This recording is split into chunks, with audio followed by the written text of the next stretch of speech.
Quand Bino a eu 3 ans, sa maman a décidé qu'il irait dans une école internationale du Timor oriental. Une école internationale ne ressemble pas à une école publique ordinaire. L'école publique ne coûte rien dans ce pays et les enseignants parlent portugais.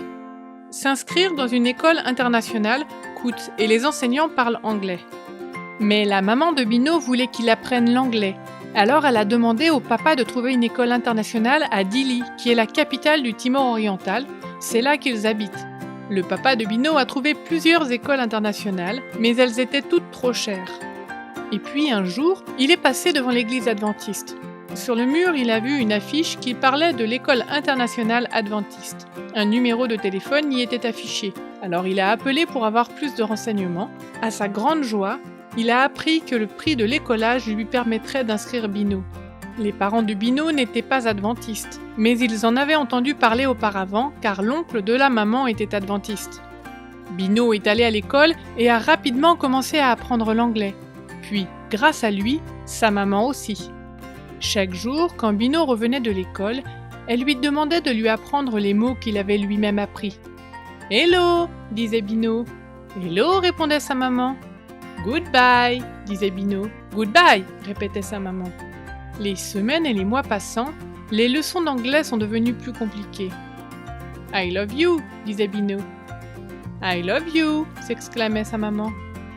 Mais l'anglais n'était pas la seule chose dont Bino parlait en rentrant de l'école.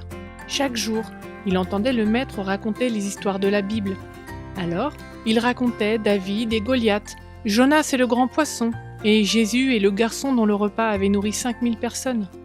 Sa maman aimait entendre son petit garçon lui raconter ces histoires. Les parents de Bino ont commencé à lire la Bible.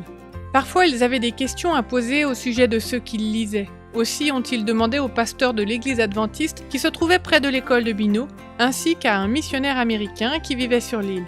Le pasteur et ce missionnaire rendaient régulièrement visite aux parents de Bino. Et un jour, ils se sont fait baptiser et se sont joints à l'église adventiste. Aujourd'hui, Bino n'est pas tout seul à aller à l'école adventiste. Ses parents y vont aussi. Ils en sont les concierges. Grâce à l'école, toute la famille parle l'anglais maintenant, mais le plus important, c'est qu'ils aiment Jésus de tout leur cœur. Il y a quelques années, une partie des offrandes du 13e sabbat a permis d'ouvrir l'école adventiste de Dili. Pour ce trimestre, elles pourront aider à construire un dortoir afin que les enfants habitant les villages éloignés puissent étudier et vivre à l'école. Merci pour vos dons lors de cette collecte spéciale.